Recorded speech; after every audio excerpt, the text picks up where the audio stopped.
সন্ধ্যার কাছে কোনো সিকিউরিটি লাগে না। তুমি আছো, তোমার ভাই আছে, তোমার বাড়িতে বাবা মা আছেন, তোমার একটা বোনও তো আছে।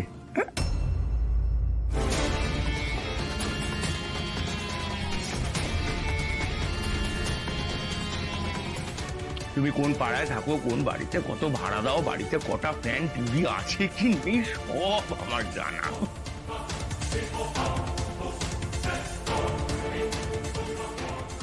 আচ্ছা তাহলে বলুন কোথায় সই করতে হবে বলুন। এখানে মুখের কথা সব হয়। তুমি হেঁকেছ, আমি দান করে দিয়েছি, ব্যাস গল্প এখানে শেষ। কাল এসে টাকা নিয়ে যাও।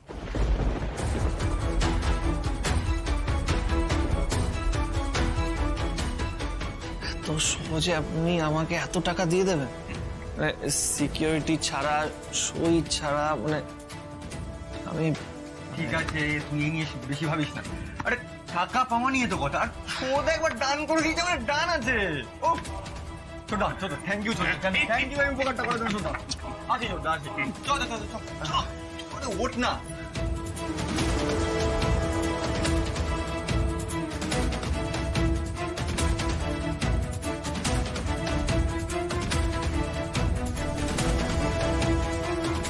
চল পটলা, দাদা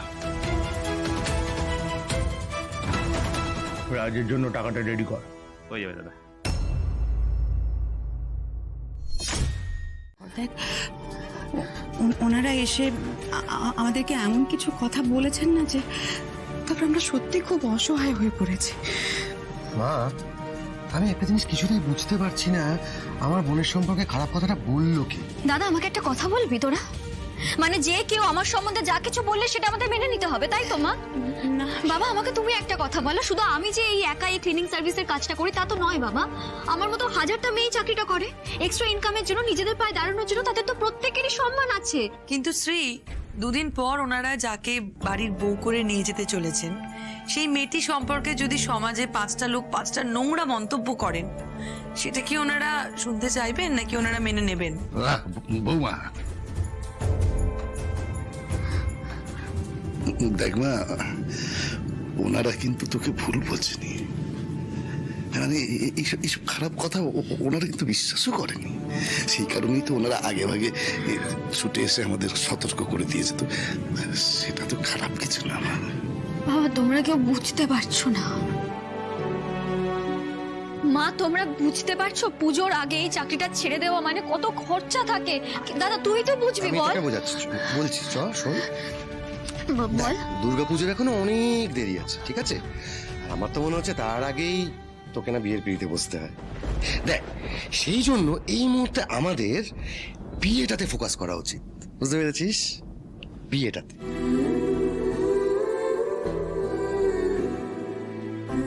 শ্রী, সোমু কিন্তু ঠিক কথাই বলেছে। দেখ মা, আমাদের সবার কাছে সবচেয়ে বেশি ইম্পর্টেন্ট হচ্ছে তোর সুখে থাকাটা।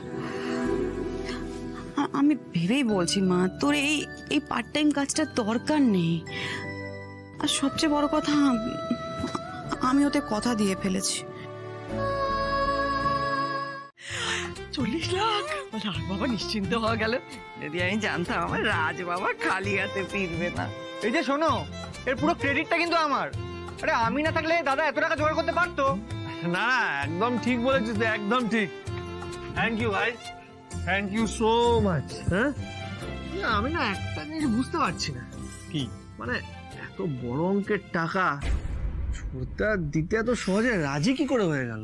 আরে তুই আম খাচ্ছিস, আম খা না। গাছের খবর দিয়ে তোর কি দরকার? না না, কাছের খবরটাও তো জানতে হবে।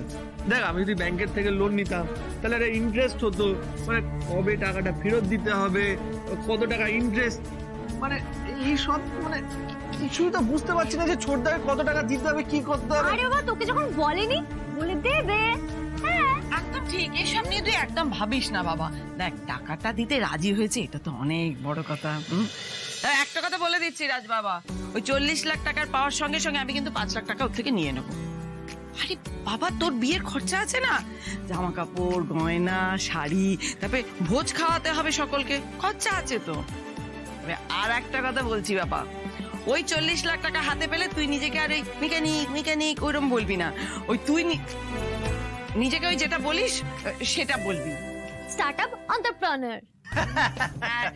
স্টার্ট অন্তপ্রাণা যাকে ছাড়তে সব কথা, ওই যে মানে যেটা বললি সেটাই ভাববি, মানে আমি তো বলবো বিজনেসম্যান। আর এইবার ওই ম্যানেজার বৌমাকে পটিয়ে ঘরে নিয়ে আয়, দেরি হয়ে যাচ্ছে তো। তুই তো আবার বলছিলি কার সঙ্গে নাকি সেমিফাইনাল হয়েছে, তা ফাইনাল পর্যন্ত খেলাটা গড়াতে দিস না, তার আগে ওকে আমার ছেলের বউ করে ঘরে নিয়ে আয়। আচ্ছা বর্দা, তুই বৌদিকে প্রপোজ করেছিস?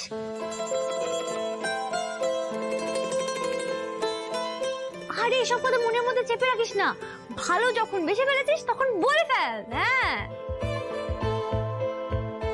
আরে কি করে বলবো, বলতে গেলেই তো উনি মুখটা বন্ধ করে দেন, মানে মনের কথা যে কি করে বলবো সেটাই বুঝতে পারছি না। দেখেছো কাণ্ড, ছেলেটা এত বড় হয়েছে এখনো মায়ের আঁচলের তলা থেকে বেরোতে পারেনি।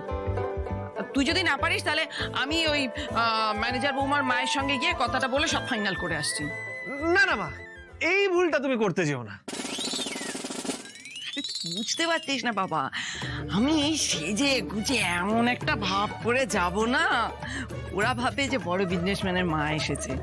তুই আসল কাজটা সারত, ভালোবেসে ওই ম্যানেজার বৌমাকে পটা, আর ওই ম্যানেজার বৌমার মাকে পটাবে এই সুহাসিনী ঘোষাল। তুই একবার শুধু বল বাড়িটা কোথায়, ঠিকানা কি? ঠিকানা ঠিকানা তো জানি না মা। ঠিকানা জানিস না মানে কি রে, এত